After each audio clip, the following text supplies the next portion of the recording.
Welcome to lecture of design and analysis of algorithm. आज के lecture में हम हफमैन कोडिंग के बारे में बात करेंगे कि हफमैन कोडिंग है क्या, हफमैन कोडिंग एल्गोरिदम जो है वो किस तरह से काम करता है और इसकी टाइम कॉम्प्लेक्सिटी किस तरह से फाइंड की जाती है। इसके साथ साथ हम ये भी देखेंगे कि हमें हफमैन कोडिंग की जरूरत क्यों है। Huffman coding is a greedy approach. तो हफमैन कोडिंग भी जिस तरह हम अब से पहले भी कुछ एल्गोरिदम पढ़ चुके हैं जिनमें नैपसैक था, जॉब सीक्वेंसिंग के बारे में हमने देखा था, तो वो भी सब ग्रीडी अप्रोच यूज कर रहे थे। तो इसी तरह से हफमैन कोडिंग मेथड भी ग्रीडी अप्रोच के प्रिंसिपल पे काम करता है। It is a data compression method. ये एक डेटा कंप्रेशन मेथड है।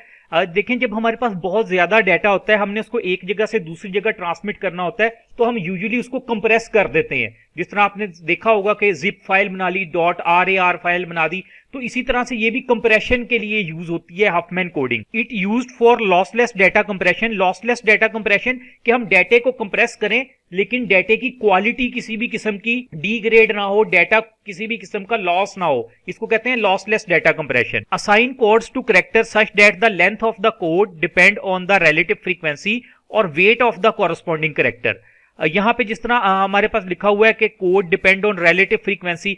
देखें, अगर हम मसलन मैं इंग्लिश लैंग्वेज की बात करता हूं, मैं कहता हूं मेरे पास कोई टेक्स्ट है, उसके अंदर ए का लेटर, ए कैरेक्टर जो है वो आ रहा है फॉर एग्जांपल 10 टाइम्स, तो मैं कहूंगा मेरे पास ये जो मेरा टेक्स्ट है इसके अंदर ए की फ्रीक्वेंसी 10 है। इसी तरह फॉर एग्जांपल मैं कहता हूं मेरे टेक्स्ट में बी जो है वो 5 टाइम्स आ रहा है, तो मैं कहूंगा मेरे पास जो बी कैरेक्टर है या बी अल्फाबेट है, इसकी जो फ्रीक्वेंसी है वो 5 है। तो ये इसकी फ्रीक्वेंसी जितनी दफा टेक्स्ट में आ रहा हो उसको देख के ये टेक्निक काम करती है। और उसके बाद इसमें बताया गया कि character with higher frequency will have shorter code and the character with lower frequency will have a longer code. यानी इसमें जो ऐसा कैरेक्टर होगा जिसकी आप कह लें फ्रीक्वेंसी ज्यादा होगी, मसलन ये जो मैंने ऊपर लिखा हुआ है यहाँ पे ए की फ्रीक्वेंसी 10 है और बी की 5 है, तो जिसकी फ्रीक्वेंसी ज्यादा होगी उसको किस तरह से रिप्रेजेंट करेगी हफमैन कोडिंग टेक्निक, एक शॉर्टर कोड के साथ, और जिसकी जो फ्रीक्वेंसी है वो कह लें कम होगी उसको एक लॉन्गर कोड के साथ रिप्रेजेंट किया जाएगा। क्योंकि ये ग्रीडी मेथड है, जब हम एग्जांपल करेंगे तो वहां पे मैं ये चीज आपको क्लियर करूंगा कि इस बात से क्या मुराद है जो हमने यहां पे, यानी इस पॉइंट में जो बात हमने कही कि अगर उसकी फ्रीक्वेंसी ज्यादा होगी तो हम उसको शॉर्टर कोड से रिप्रेजेंट करेंगे, फ्रीक्वेंसी कम हुई तो उसको लॉन्गर कोड से रिप्रेजेंट करेंगे। Why we need Huffman coding, हमें इसकी जरूरत क्यों है। We will understand the need of Huffman coding with example। हम एक एग्जाम्पल से इस चीज को समझेंगे। हफमैन कोडिंग के कॉन्सेप्ट को समझने के लिए हमें आस्की कोडिंग को समझना पड़ेगा। यानी इसको समझना तो नहीं, आप कह लें कि हम इसकी एक एग्जाम्पल देख के इससे हमें इस चीज की जरूरत का पता लग जाएगा कि हमें हफमैन कोडिंग की जरूरत क्यों है। ये जो आस्की है ये है American standard code for information interchange. ये भी डाटा कंप्रेशन का ही काम करता है, यानी हमारे डाटे को बिट्स के अंदर रिप्रेजेंट करना होता है। तो एक टेक्निक तो है हमारे पास, फिर हमें हफमैन कोडिंग की जरूरत क्यों पड़ती है। बेसिकली हफमैन कोडिंग की जरूरत इसलिए पड़ती है कि हमें ये जो हमारे पास आस्की कोडिंग है इससे भी कोई एफिशिएंट टेक्निक चाहिए जो कि आप कह लें कि ट्रांसमिशन टाइम भी जिसका कम हो, जो कि स्टोरेज भी मेमोरी में कम ले रही हो, तो हफमैन कोडिंग से हमारी ये नीड्स पूरी हो जाती हैं। तो हम देखते हैं कि जब आस्की कोडिंग हमारे पास है तो उसमें क्या ड्रॉबैक है, यानी उसके अंदर कितनी बिट्स चाहिए होती हैं। अगर वही वाला काम जो आस्की कोडिंग के थ्रू किया जाए, अगर हम वही काम हफमैन कोडिंग के अंदर करें तो हमें कितनी बिट्स चाहिए होंगी, तो ये हम एग्जांपल्स के साथ समझेंगे। अब पहले हम आस्की कोडिंग को देख लेते हैं कि हमारे पास 28 कैरेक्टर्स हैं इन स्टैंडर्ड आस्की कोडिंग। मैं एक्सटेंडेड आस्की की बात नहीं कर रहा, मैं स्टैंडर्ड की बात कर रहा हूं। उसके अंदर यहाँ पे 128 कैरेक्टर्स हैं। 128 कैरेक्टर से मुराद क्या कि देखें A to Z तक कैरेक्टर हो गए, यानी हर कैरेक्टर को ना एक कोड असाइन किया गया, एक नंबर असाइन किया गया, उसका आगे बाइनरी बना दिया जाता है। फॉर एग्जांपल स्पेस को 32 से रिप्रेजेंट कर रहे होते हैं, उसके बाद डॉलर साइन को अगर देखें तो उसको हम 36 से रिप्रेजेंट करते हैं, और फिर 65 से या 64 से हम ए को रिप्रेजेंट करते हैं, बी सी, इस तरह करके ना ये हमारे आस्की जो है कोडिंग के लिए कुछ नंबर्स हैं, इन नंबर्स का हम बाइनरी बना लेते हैं बेसिकली। तो अब हमें देखें 0 से लेके 127 यानी 128 कैरेक्टर्स हैं, हम उसको लिख सकते हैं 0 से 127, ये 128 ही बनते हैं ना अगर हम 0 को भी इसमें 1 कंसीडर करें। अगर हम इनको रिप्रेजेंट करना चाहें ना बिट के थ्रू, अब देखें 128 कैरेक्टर को बिट के थ्रू रिप्रेजेंट करना है। If we have 128 character, it mean we need minimum 7 bit to represent a single character। एक सिंगल कैरेक्टर को रिप्रेजेंट करने के लिए 7 बिट्स चाहिए होंगी, क्योंकि देखें 2 raised to power 7 equal to होता है 128। तो हमारे पास भी तो इसमें 128 ही कैरेक्टर हैं, तो यानी 7 बिट से हम एक कैरेक्टर को रिप्रेजेंट करेंगे इसके अंदर आस्की कोडिंग में। इसको एक एग्जांपल से समझाता हूं कि जो हम बात कह रहे हैं 7 बिट से, इससे क्या मुराद है। Suppose we have message of 100 characters, m equal to 100। कोई एक मैसेज है, आप सपोज करें टेक्स्ट मैसेज लिखा हुआ है जिसके अंदर 100 कैरेक्टर्स है। उन करेक्टर्स की अगर फ्रीक्वेंसी देखें, वो जो आपको 100 करेक्टर का मैसेज है उसके अंदर सपोज कर लेते हैं कि उस मैसेज में ए जो है वो 40 टाइम आया, बी 30 टाइम आया, सी 15 टाइम आ रहा है, डी 10 टाइम आ रहा है, ई 2 टाइम आ रहा है और एफ 3 टाइम आ रहा है। तो टोटल मैसेज तो हमारे पास 100 करेक्टर्स का बन गया। हमने कहा टोटल 100 है तो 100 इस तरह से इसमें पूरे हो गए। अब अगर आस्की कोड में हमारे पास 100 करेक्टर्स हैं, हम कह चुके हैं इससे पहले वाली स्लाइड में, जिस तरह यहां पे देखें हमने कहा है कि एक करेक्टर के लिए हमें 7 बिट चाहिए हैं, तो हमारे पास तो टोटल 100 करेक्टर है। एक करेक्टर के लिए 7 बिट चाहिए, तो 100 के लिए कितनी चाहिए होंगी? ऑब्वियसली 100 मल्टीप्लाई 7 यानी 700 बिट्स चाहिए होंगी।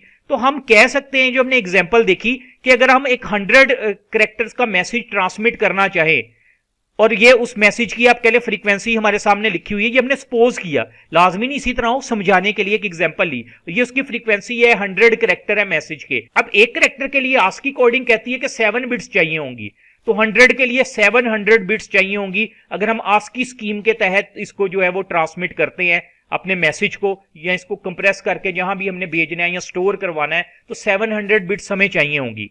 अब हम आते हैं अपने हाफमैन की तरफ, जो हमारा मेन टॉपिक है। ये एग्जांपल इसलिए दी कि मैं इसी एग्जांपल को हाफमैन के साथ भी एक्सप्लेन करूंगा, फिर आप देखेंगे कि यहां पे 700 बिट्स चाहिए थी। हाफमैन कोडिंग में जाके ये बिट्स रिड्यूस हो जाएंगी। किस तरह से हो जाएंगी, वो एल्गोरिदम काम किस तरह से करता है, उसको एक एग्जांपल से देख लेते हैं। हाफमैन कोडिंग एल्गोरिदम वर्किंग है। हाफमैन कोडिंग का एल्गोरिदम काम किस तरह से करता है, हम इसकी वर्किंग देखेंगे, फिर इसके देखेंगे कि इसका एडवांटेज क्या होता है हमें, फिर इसकी टाइम कॉम्प्लेक्सिटी के बारे में बात करेंगे। यहां पे जो बॉक्स में आपको चीज नजर आ रही है वही है कि कोई मैसेज है जिसकी लेंथ है 100 करेक्टर, उस मैसेज में 100 करेक्टर लिखे गए हैं, ये उन करेक्टर्स की फ्रीक्वेंसी है।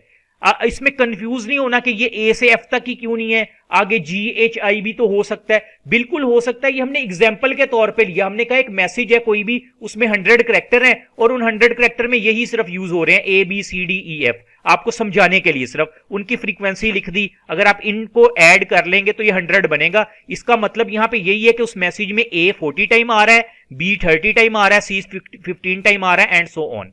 अब देखिए करना क्या है, ये एल्गोरिदम काम कैसे करता है।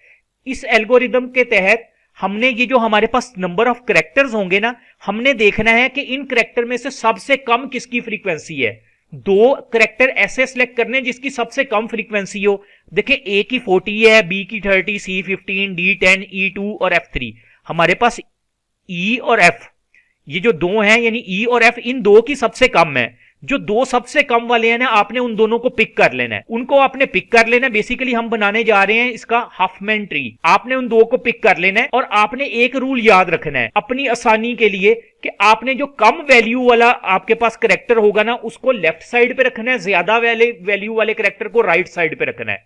किस तरह से, ये देखिए बॉटम में मैंने लिखा ई के आगे ब्रैकेट में 2, ई के आगे 2 क्यों लिखा, क्योंकि ई की फ्रीक्वेंसी 2 है। एफ के साथ 3 लिख दिया, एफ की फ्रीक्वेंसी 3 है। अब मैंने कहा हमने 2 सबसे कम फ्रीक्वेंसी वाले सिलेक्ट करने हैं, ई और एफ कर लिए। जिसकी फ्रीक्वेंसी कम है उसको लेफ्ट साइड पे रखना है, ई की 2 है इसलिए लेफ्ट साइड पे रखा, एफ की 3 है इसलिए उसको मैंने राइट साइड पे रख दिया। अब क्या करना है, अब मैंने इन दोनों को फ्रीक्वेंसीज को ऐड कर देना है। देखें 2 और 3 को मैंने ऐड किया, मेरे पास 5 आ गया। यानी मैंने ये यहां पे मैं इसको काट देता हूं, 2 भी मैंने यूज कर लिया और ये 3 वाला यानी ई और एफ हमने कर लिया, उसका टोटल 5 आ गया। अब मेरे पास एक 5 बचा हुआ है, ठीक है। अब मैंने तो कहा कि हमने 2 को हमेशा कंपेयर करना है, 5 वाला बॉक्स तो आ गया, 5 के साथ एक और हमें चाहिए होगा जिसको कंपेयर करवाना है। अब हम इस लिस्ट में देखेंगे कि सबसे कम फ्रीक्वेंसी वाला करेक्टर कौन सा है। ए की 40 है, बी 30, सी 15, डी 10। डी की फ्रीक्वेंसी सबसे कम है, हम डी को पिक करेंगे। डी को लिखेंगे कहां पे, 5 की राइट साइड पे भी लिख सकते हैं, लेफ्ट साइड पे भी। हमने कहा कि हमने रूल याद रखना है, अगर तो जो कम वाली फ्रीक्वेंसी है उसको लेफ्ट पे रहने देना है, ज्यादा वाली को राइट पे। अब डी 10 है और पहले हमारे पास 5 है, 10 जो है वो 5 से ज्यादा है इसलिए ये हम इसको राइट साइड पे लिख देंगे। देखिए हमने इसको राइट साइड पे लिख दिया। अब हम इन दोनों को ऐड करवाएंगे, इन दोनों को ऐड किया, 10 और 5 हमारे पास 15 आ गया। अब यहां से डी भी खत्म हो गया, मैंने डी को भी काट दिया। अब मेरे पास यहां पे 15 है, मैं लिस्ट में से एक और ढूंढूंगा इन तीनों में से सबसे कम फ्रीक्वेंसी वाला। ए की फ्रीक्वेंसी 40 है, बी की 30 है, सी की 15। इनमें से सबसे कम फ्रीक्वेंसी वाला तो सी है। अब सी भी 15 है, यहां पे भी 15 है, दोनों इक्वल हो गए। अब कौन सा लेफ्ट साइड पे लिखेंगे, कौन सा राइट साइड पे? हम कोई भी लेफ्ट साइड पे इस केस में कर सकते हैं, किसी को भी राइट साइड पे। लेकिन आप अपनी आसानी के लिए रूल याद रखें, कि अगर दोनों की सेम फ्रीक्वेंसी भी हो गई तो जो बाद में सेम फ्रीक्वेंसी वाला आएगा उसको आप लेफ्ट साइड पे ही रखें। तो ये देखिए मैंने सी को लेफ्ट साइड पे लिख दिया, सी के आगे 15 के इसकी फ्रीक्वेंसी 15 थी। अब मैंने इन दोनों को ऐड करना है, 15 प्लस 15 इनको मैंने ऐड किया तो मेरे पास आ गया 30। अब मेरे पास 30 है, यहां पे सी भी खत्म हो गया। अब मैंने क्या करना है, इस लिस्ट में दोनों ए और बी बच गए, जिसकी कम फ्रीक्वेंसी है उसको पिक करना है। 40 और 30 में से कम वैल्यू 30 है, यहां पे भी 30 है मेरे पास, यानी इसको भी मैं फिर लेफ्ट साइड पे लिख लूंगा, क्योंकि अभी हमने रूल डिफाइन किया कि अगर दोनों फ्रीक्वेंसी सेम हो तो हम उसको लेफ्ट साइड पे ही लिखेंगे। वैसे मैंने आपको कहा कि आपने कम वैल्यू वाले को हमेशा लेफ्ट साइड पे लिखना है, ज्यादा वैल्यू वाला राइट साइड पे आएगा। तो इसको भी हमने यहां पे लिख दिया और इन दोनों को अब ऐड करेंगे, 30 प्लस 30 60, यानी बी भी खत्म हो गया हमारे पास, अब सिर्फ ए बचा। अब देखें यहां पे हमारे पास 60 है और ये हम ए को पिक करेंगे। अब ए की वैल्यू 40 है, ए की फ्रीक्वेंसी 40 है, यहां पे 60 है, 40 कम है 60 बड़ा है, यानी जो कम वाली वैल्यू है उसको लेफ्ट साइड पे हमने लिखना है। तो हमने 40 को लेफ्ट साइड पे लिख दिया, इन दोनों को 40 और 60 को ऐड करेंगे तो 100 बन गया। देखिए हमारे पास टोटल मैसेज में भी तो 100 कैरेक्टर थे ना, यहां पे भी हमारे पास 100 आ गया कि टोटल हमारे पास 100 ही थे, 100 हमने पूरे कर दिए यहां पे। अब इसके बाद क्या करेंगे, इसके बाद हमने ये करना है कि ये जो हमारे पास 100 है ना, इसको ये हमारे पास जो अब आपको नजर आ रही है चीज बनी हुई, इसको कहते हैं हाफमैन ट्री। ये आपके सामने हाफमैन ट्री है। अब हमने क्या करना है, हमने इसको इसके जो एजेस हैं उनको लेबल करना है। एजेस जो कि मिला रहे होते हैं किसी को, जिस तरह ए को 100 से ये वाला एज मिला रहा है, 60 को 100 से ये वाला एज मिला रहा है। तो जो हमारे पास लेफ्ट साइड पे एजेस है ना, हमने उनको 0 लेबल दे देना है और जो राइट साइड वाले हैं उनको 1 लेबल दे देना है। किस तरह से, ये देखें ये लेफ्ट साइड पे था ना, 100 के लेफ्ट साइड पे है, उसको 0 कर दिया। इस 100 के राइट साइड पे 60 है, उसको 1 कर दिया। अब आ जाती है बारी 60 की। 60 के लेफ्ट साइड पे 30 है, लेफ्ट साइड वाले को हमने 0 कर दिया, राइट साइड पे ये वाला 30 है, इसको हमने 1 कर दिया। अब इस 30 के साथ देख लेते हैं कौन से एजेस है। इस 30 के साथ जो लेफ्ट साइड पे एज है वो है 0 और राइट साइड वाले को 1। इसी तरह 15 के साथ, 15 की लेफ्ट साइड पे है ये 5 को 0 कर दिया और जो राइट साइड पे है उसको हमने एज को 1 से रिप्रेजेंट कर दिया। इसी तरह यहां पे जो हमारे पास 5 है, 5 की जो लेफ्ट साइड पे है उसको हमने 0 से रिप्रेजेंट कर दिया, 5 की राइट साइड पे जो है उसको हमने 1 से रिप्रेजेंट कर दिया। ये हमने इनकी रिप्रेजेंटेशन कर ली, यानी एजेस को हमने लेबल कर दिया। इसके बाद हम क्या करेंगे, इंपॉर्टेंट स्टेप, यहां से हम वो असल चीज फाइंड आउट करने जा रहे हैं कि हमें कितनी बिट्स चाहिए होंगी। अब देखें ये जो आपके सामने एक टेबल आया, number of bits required for each character, her character के लिए कितनी बिट हमें चाहिए होंगी, इसको हमने किस तरह फाइंड आउट करना है। देखिए हमने, ये हमारी रूट है, हमने रूट से ए तक जाना है। रूट से ए तक कौन सा एज हमें लेके जा रहा है, 0 वाला। हमने लिख दिया ए इक्वल टू 0, यानी ए तक पहुंचने के लिए हमें एक बिट चाहिए 0। ये बिट कह ले, 0 और 1 जो हमने लेबल किया ये बिट्स हैं, यानी रूट से ए तक पहुंचने के लिए देखें 0 ही है ना। ये जो मैं लाइन ड्रा कर रहा हूं रेड कलर की, इस तरह से ही आएगा रूट से ए तक। जब इधर आएगा एक बिट यूज होगी 0, ये मैंने लिख दिया 0। आगे लिख दिया एक बिट, 0 या 1 दो ही बिट होती है ना, या 0 होता है या 1 होता है, यहां पे एक बिट यूज हुई 0, हमने लिख दिया 1 बिट। अब टोटल ए की कितनी फ्रीक्वेंसी थी हमारे पास, ए तो हमारे पास 40 थी, ये ब्रैकेट में लिखा हुआ ए की 40 फ्रीक्वेंसी, यानी जो मैसेज था उसमें ए 40 टाइम आया था। एक बिट को, एक ए को रिप्रेजेंट करने के लिए 1 बिट चाहिए है, ठीक है। अगर 40 हो तो उसके लिए कितनी चाहिए, 40 मल्टीप्लाई 1, हम कहेंगे हमें टोटल 40 बिट्स चाहिए है ए को रिप्रेजेंट करने के लिए इसके अंदर, यानी ए कैरेक्टर को रिप्रेजेंट करने के लिए। उसके बाद बी की बात करते हैं। अब अगर हमने रूट से बी तक जाना है, हमें किस पाथ से जाना पड़ेगा, देखें हम यहां से आएंगे 100 से 60 पे, यानी 1, फिर 60 से हम 0 वाला पाथ अडॉप्ट करेंगे, फिर बी पे आ जाएंगे, यानी 1 और 0 हमने लिख दिया। बी तक जाने के लिए हमें 2 बिट की यूज की, कौन कौन सी बिट यूज की, 1 और 0, टोटल 2 बिट यूज की।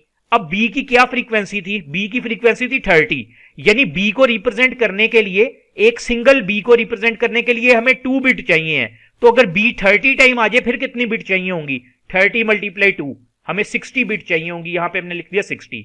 अब सी की बात करते हैं। अगर हमने इस रूट से सी तक जाना है, हम किस पाथ से जाएंगे, पहले देखें मैं इसको अलहदा से ड्रा करता हूं। पहले हम इधर आएंगे 1 वाला पाथ, फिर हम इधर आएंगे और फिर यहां से हम इधर चले जाएंगे, यानी 1 1 1 और 0। सी तक जाने के लिए 1 1 0 बिट यूज होंगी, सी तक जाने के लिए लिख दिया 1 1 0। ये कितनी टोटल बिट है, 3 बिट है, 2 1 और 1 0, टोटल 3 बिट यूज होंगी।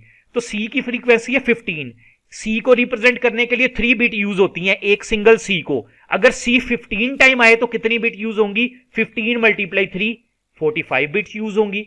अब आगे बारी आ जाती है डी की। डी हमारे पास ये है, मैंने सर्कल कर दिया। यहां तक कैसे हम पहुंचेंगे? पहले 100 से 60 पे, फिर 60 से ये 30, फिर 15, फिर 100। कौन कौन सी बिट्स आएंगी? 1, ये वाला 1 1 1 और 1, 4 टाइम 1s। ये हमने 4 टाइम 1 लिख दिया, यानी 4 बिट यूज होंगी एक सिंगल डी को रिप्रेजेंट करने के लिए। हफमैन कोडिंग के तहत 4 बिट यूज होंगी। तो हमारे इस मैसेज में डी कितनी दफा आया? 10 टाइम्स, यानी 10 मल्टीप्लाई 4 40 बिट्स यूज होंगी टोटल। उसके बाद ई की बात करते हैं। ये हमारे पास ई है। अगर ई तक हमने पहुंचना है तो क्या रूट होगा? 1 1 1 0 0। 3 दफा 1 2 दफा 0। ये देखें 3 दफा 1 और 2 दफा 0 हमने लिख दिया, यानी टोटल 5 बिट्स लगेंगी ई तक पहुंचने के लिए। और ई कितनी दफा मैसेज में आया? 2 दफा। 5 मल्टीप्लाई 2 या 2 मल्टीप्लाई 5 कह लें, कितना हो जाएगा? 10। अगर हम एफ की बात करें, एफ तक किस तरह से पहुंचेंगे? 1 1 1 0 1। इसी पाथ से जाएंगे ना, मैं दोबारा ड्रा कर देता हूं। इस तरह आएंगे 1 1 1, 3 दफा 1, फिर यहां पे आएंगे 0 पे, 0 से फिर 1 पे, 3 दफा 1 0 1, 3 दफा 1 0 1। इसको हम इस तरह से रिप्रेजेंट करेंगे। कितनी बिट्स चाहिए? 5 बिट्स चाहिए। एफ कितनी दफा मैसेज में आया? 3 टाइम आया। 3 मल्टीप्लाई 5 15। अगर हम इन सब बिट्स को प्लस कर दें तो हमारे पास आंसर आ जाता है 210। यानी हमें हफमैन कोडिंग के तहत अगर हमने इस मैसेज को कंप्रेस करना है, इस मैसेज को ट्रांसमिट करना है, तो सिर्फ हमें 210 बिट्स चाहिए होंगी। जबकि हमने इससे थोड़ी देर पहले जो आस्की कोडिंग देखी थी उसमें सेम मैसेज को हमें कंप्रेस करने के लिए 700 बिट्स चाहिए थी, और यहां पे सिर्फ 210 बिट्स चाहिए। देखिए कितना फर्क पड़ गया बिट्स के अंदर। अब मैं आपको बताता हूं कि हमने जो शुरू में कहा था ये ग्रीडी अप्रोच यूज करता है। इसमें ग्रीडी क्या है? मैंने आपको याद होगा एक पॉइंट एंड पे जहां से स्टार्ट किया था, मैंने आपको कहा था इसको मैं एग्जांपल में बताऊंगा कि जिस कैरेक्टर की फ्रीक्वेंसी ज्यादा होती है उसको हम शॉर्टर कोड क्यों असाइन करते हैं। देखिए यहां पे ए की फ्रीक्वेंसी सबसे ज्यादा थी ना, उसको शॉर्टर कोड कौन सा असाइन किया? 0 का। ठीक है। और जिसकी फ्रीक्वेंसी हमने कहा था सबसे कम होती है उसको सबसे बड़ा कोड असाइन करते हैं। सबसे कम किसकी है? 2 और 3 की। उनको देखें हमने 5 बिट्स का कोड असाइन किया। इसी को बेसिकली ग्रीडी अप्रोच कहा गया कि ये एल्गोरिदम करता क्या है? एल्गोरिदम को ग्रीड होती है कि बिट्स कम से कम जो है वो इस्तेमाल हो। ठीक है। तो इसलिए फिर वो ये होता है कि सबसे जो नीचे होता है ना स्टार्ट, उसको कहां से करते हैं? वहां से करते हैं जिसकी सबसे कम वैल्यू हो, और एंड पे जाके किसको यूज करते हैं? जिसकी सबसे ज्यादा वैल्यू हो। और फिर जब हमने इसको रिप्रेजेंट करना होता है तो जिसकी सबसे ज्यादा वैल्यू होती है वो सिर्फ एक बिट के साथ देखे रिप्रेजेंट हो गया था। ये इसके पीछे लॉजिक है। अब हम देखते हैं कि इसका क्या हमें एडवांटेज हुआ। यहां देखें Huffman coding require less storage. Less storage क्यों चाहिए? हमने देखा था आस्की स्कीम भी यही काम करती है डेटा कंप्रेशन का, लेकिन वहां 700 बिट्स थी, यहां सिर्फ 210 है। एक तो ये हमें फायदा कि स्टोरेज के लिए कम हमें स्पेस चाहिए होगी। उसके बाद है less transmission time. Transmission time less क्यों हुआ? ट्रांसमिशन टाइम होता क्या है? Message size divided by bandwidth, जो भी बैंडविड्थ है। आप देखें मैसेज साइज जो है वो तो ट्रांसमिशन टाइम के डायरेक्टली प्रोपोर्शन है। डायरेक्टली प्रोपोर्शन का मतलब है कि अगर मैसेज का साइज बढ़ता जाएगा तो ट्रांसमिशन टाइम भी बढ़ता जाएगा, अगर मैसेज का साइज कम होता जाएगा तो ट्रांसमिशन टाइम भी कम होता जाएगा। तो यानी हफमैन कोडिंग के केस में हमारा ट्रांसमिशन टाइम जो है वो कम हो जाएगा। उसके बाद हम ये भी बात कर सकते हैं, आपसे पूछा जा सकता है कि इसके अंदर हमें कितनी एवरेज बिट कितनी चाहिए हुई, यानी कितनी एवरेज बिट यूज हुई, यानी एक कैरेक्टर को अगर डिवाइड किया जाए एवरेज बिट कितनी यूज हुई। तो हम कह सकते हैं, आपने ये देखिए इन सबको ऐड किया था 210। टोटल हमारे पास कितने कैरेक्टर थे? 1 2 3 4 5 6। 210 डिवाइडेड बाय 6 अगर हम कर दें तो जो आंसर आएगा हम कहेंगे कि एवरेज बिट चाहिए एक कैरेक्टर की रिप्रेजेंटेशन के लिए। उसके बाद हम इसकी कॉम्प्लेक्सिटी की बात कर लेते हैं। कॉम्प्लेक्सिटी क्या होगी? देखिए हमारा ये जो हम कर रहे थे ना, इसको दो जो हमारे पास आ रहे थे नोड्स कह लें, उसको हम ऐड करके एक बना रहे थे। जिस तरह 10 और 5 को ऐड किया, उनका सम 15 था, वो हमने लिख दिया।